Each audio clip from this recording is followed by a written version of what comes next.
The program is today with John and Helen, and we are live on PlusTvAfrica.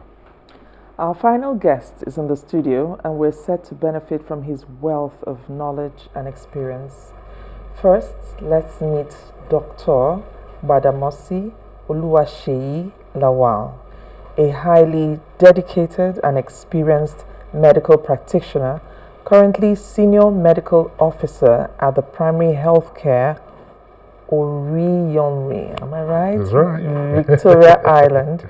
Our guest is the IPC, Infection Prevention and Control Focal Person, as well as the Antiretroviral Therapy Coordinator for ETIOSA.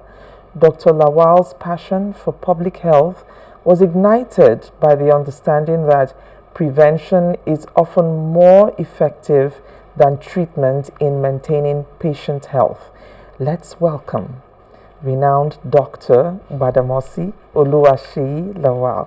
We're so honored to have you with us, sir. Thank you very much. Good morning. Good morning. Good morning, doctor.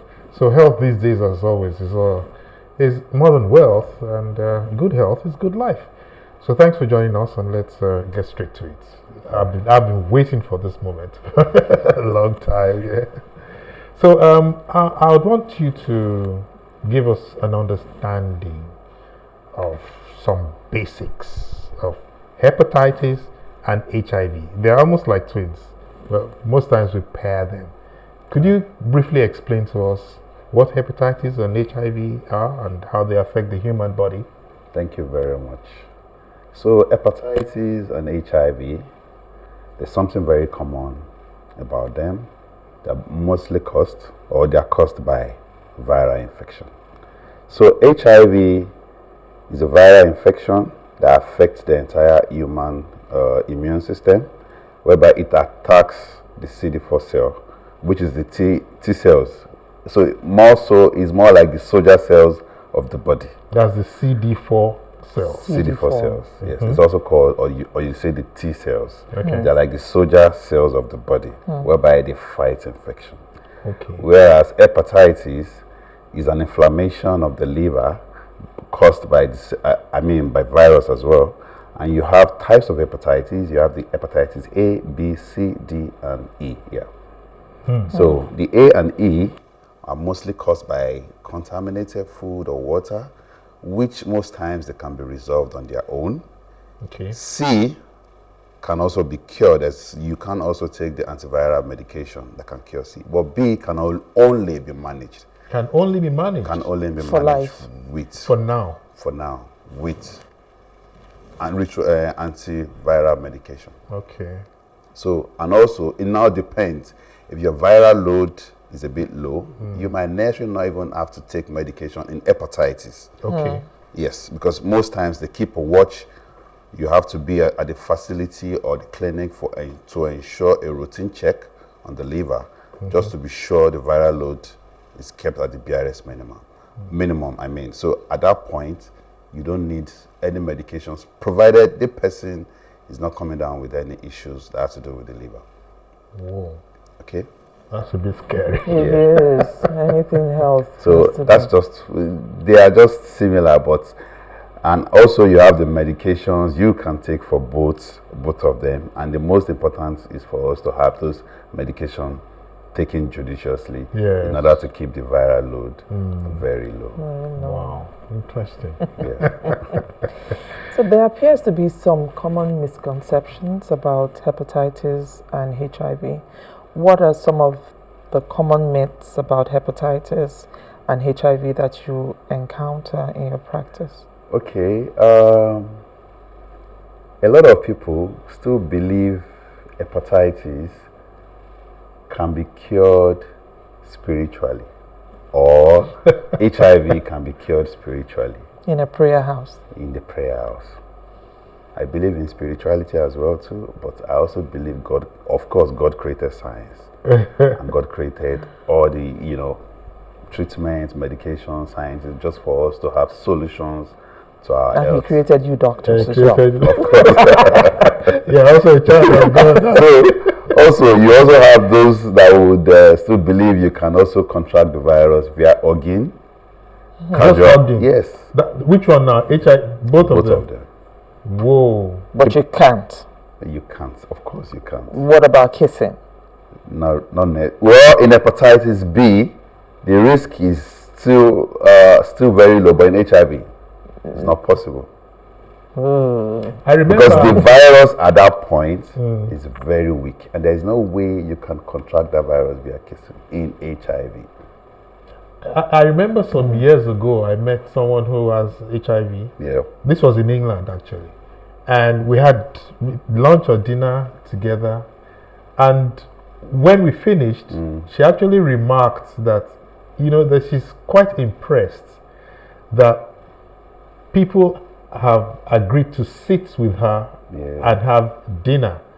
Because she's been to places where even after dinner, they go and break the plates and throw everything away. I was going to come to that. People also believe that when they share their utensils, they believe they can also contract the same virus. It's not true. So you can't contract both hepatitis and HIV from sharing cutlery and all that. No? So let's look at the transmission pathway, as it were. Can you explain the primary ways in which hepatitis and HIV are transmitted, and then are there any little or lesser known transmission methods? Well, like I said, people still believe. For instance, let me give an insight on the lesser ways. People still believe kissing, you can contract the virus, especially HIV. But I want to actually put this out. That's not true. Only if you can have a French kiss with sores in your mouth for both persons. Even at that, the risk is still very low. So there are really no lesser ways. So we are free to kiss. Yes. So you are free to kiss. So there are no lesser ways. A low risk is still a risk. Yes, but the chances are very slim. Still very slim. Not as bad as when you have. That takes me now to the transmission. Yeah. When you have a sexual intercourse, without any form of contraceptive, protection, like condoms for male or female also have their female condoms. The female also have their condoms as well. Yeah. Or you can also contract the virus, both anyways, through blood transfusion as well. Okay, yeah. Maybe during when you have a procedure and you have a blood transfusion, it's not properly being looked into. Screened, your blood not screened, so yes. You can have the virus as well. You can also contract the virus through sharing sharps. Like a razor, blade, needles, anything sharps. It could be your barbers, clippers and all of it. So what about a comb? No, you cannot contract the virus via a comb. But you have some combs that have sharp ends that could pierce your skin. Well, that will fall under the category of being a sharp object. So categorize combs as no sharing. No, combs. Some combs are very dull. The edges are very dull, so you wouldn't. Whatever will break your skin. Whatever will break your skin and have contact with your blood or your body fluid in. So definitely, I will put the comb under that strata.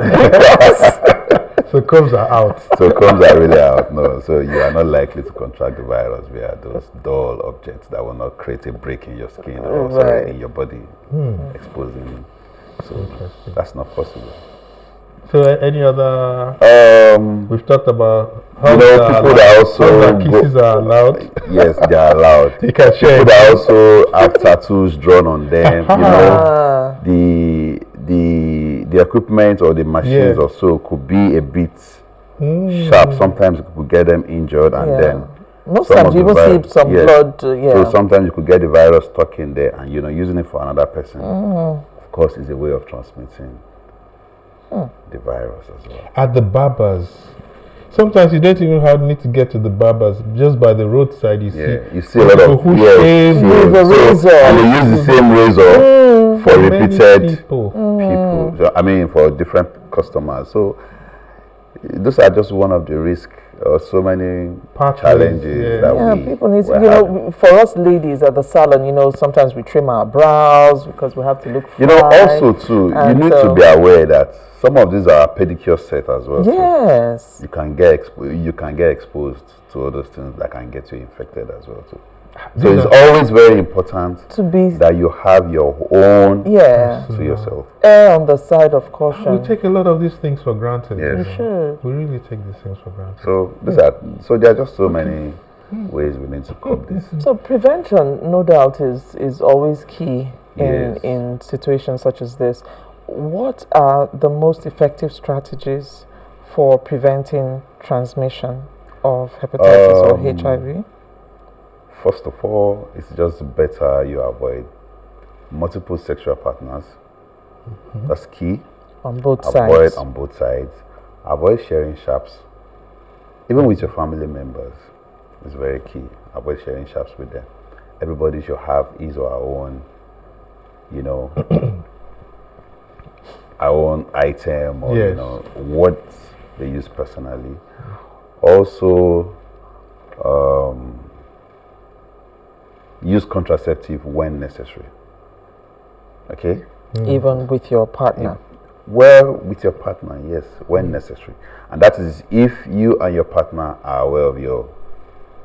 If you are aware of your status, maybe one is, you know, positive, and the other. Even at that, we still advise that they still use any form of contraceptive, or you know, just to limit or just to curb the spread of the virus. For instance, let me give you an example. You could have a couple where one is positive and the other is negative, and the other is called a discordant couple. So in your practice, you Yes. have seen quite a number Yes, of them, of course, quite a number of them. and they live successfully, Yes, and happily. they live successfully. Although we still have challenges whereby one of them would not want to disclose his or her status to the other person. Really? It's still a Even as challenge. couples. Yeah, even as couples. Is that not a crime? It's not a crime. Everybody's entitled to their His own. own secrecy. Yes. Wow. So it's still part of one of the challenges still ongoing at the moment, and then you know, but it's not really a problem. The major concern is we need to find a way to lower the virus, keep it at the barest minimum in order to curb the spread, because the goal is for us to eradicate HIV 2030. By 20? 2030. Okay, that's the goal. That's the goal. Okay. Although it's been changing, I think at some point it was 2025, later 2030. So, but Yeah, well, let's hope that 2030 will be achievable. Exactly. Hopefully. Because Yeah. we're already in 2024. So, I mean, doctor, now you put the fear of God in so many people from the future. Things that you say. So I'm sure that some of our viewers will now be wondering, okay, how is hepatitis diagnosed, and how does it differ from the process of diagnosing HIV? they're quite similar. Okay. They're quite similar, just a bit of difference when it comes to hepatitis. But HIV, most times, blood. Likewise, hepatitis as well. We use a rapid test kit. Okay. Within 15 to 20 minutes, you get your result. But when that happens, it's always advisable to go for a confirmatory test. I mean, a second testing you know, so you can be sure this is where you are, and that. In addition to that, hepatitis can also be diagnosed using an ultrasound, which is an imaging, just to check, you know, the morphology. I mean, the picture of the liver, to see what's going on. You could also have a liver biopsy where a small portion of the liver is being extracted for testing. How do you do that? It's more of an invasive Extraction. investigation. It's just an extraction, just a Through bit the of mouth? yes. No, not through the mouth. It has to do with some bit of opening, and then you just take a bit of it for Testing. testing. Also, you have the what's it called, the liver function test, to check for the liver enzymes, Yeah, they always to talk see about if they are that. distorted or not. That That's will also really give you a common. clearer picture. Right. You know, so but HIV most times is just through blood works. Then you go for a confirmatory test, and that tells you this is it, and that's it. So there have been instances. You know, because HIV is more of a systemic. While that one is more of a localized. Although of course it's in the blood as well, we all know. But mostly it attacks the liver. You've talked about the liver several times. And let's digress a bit. Yeah. This liver thing, this organ, the liver. How because they tell you that if you drink too much, it's your liver. If you do this too much, it's your liver. What really is the big deal about this liver? So the liver is function and is very important, of course, in the human body. It's responsible for absorption, metabolism, you know, so even detoxification as well. Yeah, when you saw those liver detox. The liver is the largest organ. The clearing room office. Exactly, and it's the largest organ. Clearing house. It's the largest organ in the human body. Yes, it's the largest organ in the human body. So so the liver has its own function that we need not to look away from. It's a very vital organ to take care of. Yes. More than the heart. Well, all organs are important. Wow. So, I just thought we should clear that. Yeah. So everything we've talked about goes back to the liver. Yes, exactly. And once the liver is, is there a liver transplant? Yeah, we have liver transplants. Yes. Okay. Quite some have been successful, while some have gone the other way. So see how you put it. It's gone the other way. They put it very conservatively. Yeah, they don't say such problems. You would die. No. They've gone the other way. So nice. But that's it anyways. That's what it is. Okay. So with people living with the disease, how can individuals diagnosed with hepatitis or HIV manage their condition and lead a healthy life? But back in the day, you know, I had known a HIV patient, and you know, it kind of like emaciated the person. The person was all, you know, gaunt and all. So that's always been the picture in my mind when I picture that. But I've seen even some stars, I don't want to mention some foreign stars, who have successfully lived with it, and they even look robust and healthy. So that's tying that in with this. How can we? Okay, so that takes me back to, I think we discussed that briefly earlier. So what is very important? The moment you are aware you're HIV positive and you've gone for testing, of course, that tells you that we have trainings. There are trainings, there's sensitization programs, educations, you know, informations you need to disseminate, you know, counseling programs and all of it that the patient should go through. Reason why is this: a lot of them feel left out. A lot of them feel ostracized. Do I use the word depressed? Low self-esteem. They feel dejected. They feel yes, exactly. That's the word. So, and because of that, a lot of them just feel this is just the end. What am I still doing here? You know, I don't know. So because of that, a lot of them won't take their medication, because the key thing about it is that the moment you discover your HIV and after you've gone through the stages, the most important thing is for you to use your medication judiciously. It's very important. The case you just mentioned, that the person emaciated and all of it like that, that must have degenerated from HIV to AIDS. AIDS is the end stage of HIV. Okay. And that is if the person has refused to take medication after realizing he or she is positive to the virus, or the person has decided to live a reckless life. Even despite the fact you know you are HIV positive, you still want to go out there and still live a reckless life. But the key thing about it is that you need to use your medication judiciously in order to keep the viral load to the barest minimum. In fact, to some people, even after taking the medication for a long period of time, if you go for testing, the virus could be undetectable. Really? So it's pretty much like high blood pressure. Okay. Yeah, because the doctor will put you on the medication for life, Yeah, exactly. so to speak.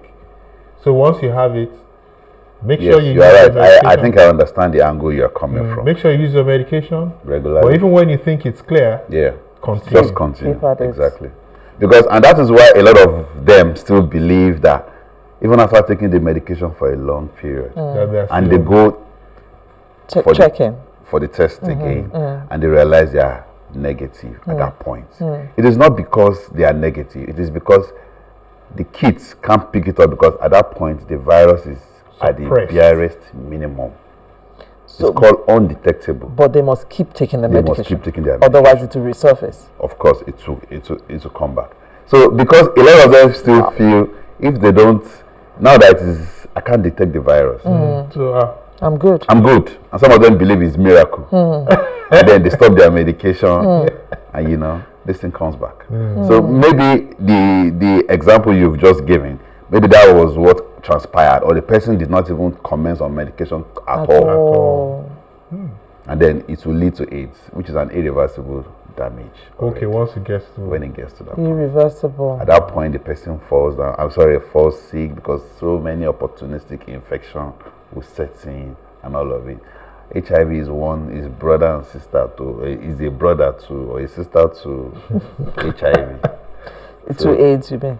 So HIV, AIDS, anyway. Yes. Why did you say sister? Because they are just similar. Why did you say that? why did They work. How do I use it? Yeah. Most times when someone presents with HIV, because it's an opportunistic infection. So HIV most times will just TB most times, which is tuberculosis most times. Will set in. Yeah, will set in. Okay, so let's shift the conversation to public perception, Yes. because that's very important. It even affects the patients themselves. Yes. You know. So has it changed over the years? Because I know there was a time when you say HIV, it's like just shut all the windows and the doors. I don't even let anything through. Yeah. Right, but couldn't now, even say it. has it changed? You know, and Well, it's still and is. then what still needs to change?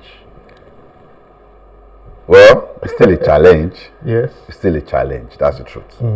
Because you still have a lot of people still segregating people who are HIV or hepatitis B positive. True. Especially a lot of employers, Okay.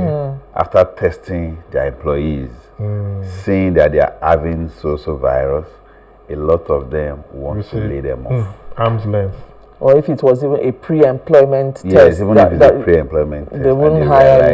realize. And these are people that are not even coming in contact with Anything. interfacing sharp with and just paper and something that would computers. create that spread or this. For instance, you have someone who is working in the admin.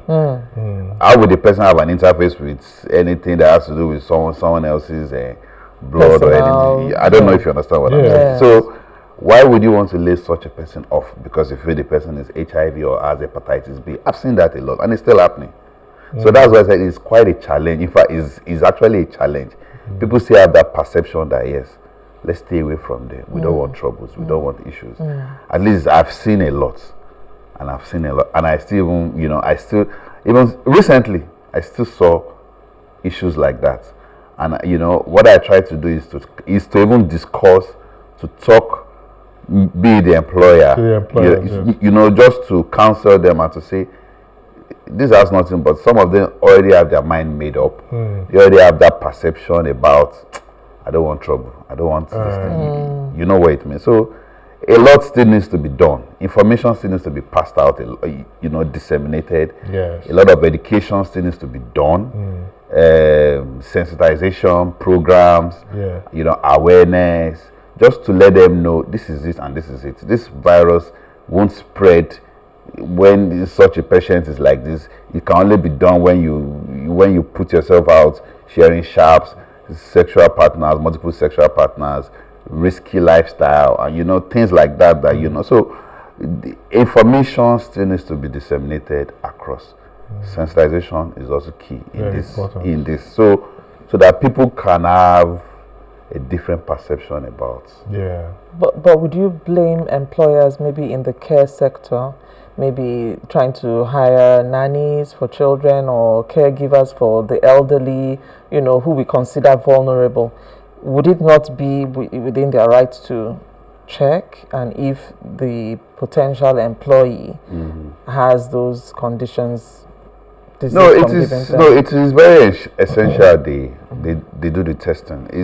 In fact, even without being employed, we always advise that people should come into the facility, or people should have their check or their testing done at least every six months. Okay. It's very key. So, coming down to your question, yes, they can do it, but a lot of them don't want to don't want to take any risk at all. So they just don't want any contact with anybody that has to do with being a carrier of any of these viruses. So the best for them is just to lead them off. So I think sentiment, and like I said, education is still key. A lot of them still need to be educated. They still need to be properly informed. It's a whole lot of challenge, honestly. It's quite still, it's still complex. It's something that we still need to keep working on. But doctor, we can't sit back and say, okay, it's a whole lot of challenge.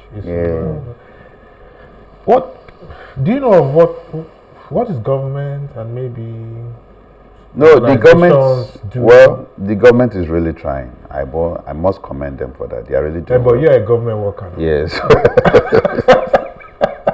I didn't expect you to come and knock No, but truth be told, the government is really trying. Lagos State government as well is doing very well when it comes to. No, that has become a cliche now. Yeah, so. When we bring in but really, Lagos, no, that's not really, true. Lagos State government is Lagos State government, I give it to them. They are really doing well when it comes to. No, that's very clear. Yeah. And I mean, you were at the you were in the other day Rotary Club of Ikoyi. You came to LCDA. Okay, yes, I wasn't on duty that day. I was amazed. Yeah. The lady, the commissioner, the medical director, all of them came out and I wasn't on duty. They were patient. You were not on duty. Yes, I think I went for a seminar. Yeah, they were so patient. They talked to the lady. Talked to them, mingled, and you could see. A relationship. It wasn't just a job. It wasn't just a job. There was. Yeah, that was very good, and it's true. Yeah. That the government. But what about organizations? Yes, some organizations. I'm really hitting at the information dissemination. To be able to remove some of these. A lot of NGOs as well that we are partnering with, like Rotary. Yes, Rotary. Some other so they're actually doing very well, and they're really making this. Yes. Trying to make it easy for everyone. That's the truth. So it's still an ongoing work in progress. Yes, it's still a work in progress, and something that has to continue. So great, interesting. So we could go on and on with this topic because this hits close to home.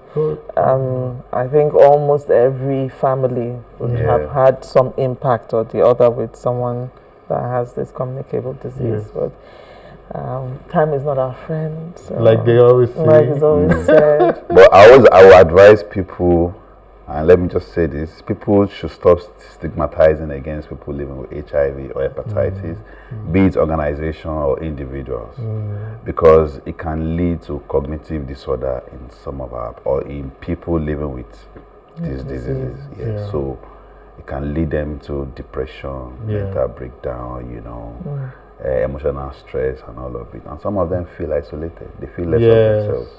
So it is key that we should stop the stigmatization or we should stop isolating them from, because the moment people realize this patient is a carrier, they tend to stay away, isolating them from themselves. So which is not good. We need the general public should have a different perception about people. They are also, in fact, there's no difference between them and us. That's the truth. So they shouldn't let them just have that kind of feeling about themselves. So it is very important. Okay. And I always advise people as well to also go around, go to facilities and have your to know your status. Yeah. The moment you get to know your status, ensure you start your medication in order immediately for us to be able to eradicate or to curb the spread of this virus. Yeah. Because sometimes you see some people, when they discover that they have this virus, they tend to say, I'm going to spread it. Okay. I'm going to, So we will not encourage them to. Yeah, do that. That is just the key, anyways. Yeah. To use our drugs when we discover our status. Thank you so much, Doctor. Thank you, sir. Thank you, Doctor, for the time well spent with us and for enlightening the public. Thank you very much. Revealing many hidden myths and mysteries surrounding hepatitis and HIV. Thank you very much. Thank you. Thank you. It's great. So, well, for me, to show my gratitude, I would also like to share with you my nuggets. Yes. Which I do at Just this time, nuggets. for today, as we get set to round up the package for this week. Yeah. So, my nugget for this week is quite an interesting one, and we'll dive straight into it. It is when you do the right thing at the wrong time, it is the wrong thing. So whatever you do, whether right or wrong, doing the right thing at the wrong time is the wrong thing. Yeah. So, and this happens when we take actions without processing the timing. And as leaders, our actions become misplaced and mistimed when we are not intentional about them. And so it's saying that the wrong thing at the wrong time, the right thing at the wrong time is wrong. So by extension, timing comes with planning, and that's what intentionality is all about. So what's it all about? Well, it's all about deep thinking and thought processing, which is the mark of a great leader, and of course a great speaker, which is where my emphasis is on. In essence, great speeches will only come with some level of preparation. I call them filters. So you have to filter what you put out there. Think about it. Do the right thing at the right time, not the right thing at the wrong time. So that's my nugget for this week. And from there, we do our final goodbyes on the show today. I'd like to thank you and also thank our earlier guest, Adiola, who came to talk about that topic that has been, close to it's been hidden in the minds of many people. That's abusive women on men. So thanks so much for being with us. I'd like to thank my colleague here, Cici, for being with us. There'll be a repeat of the program on PlusTvAfrica on DSTV 408 and on Star Times 308 on Saturday night 10:30 and Sunday morning 9:30 in the morning. Saturday morning in the morning. Okay, so that's it for this week. See you again next week. I'm John Senaya, and I'm out. I'm Cici. Have a nice week.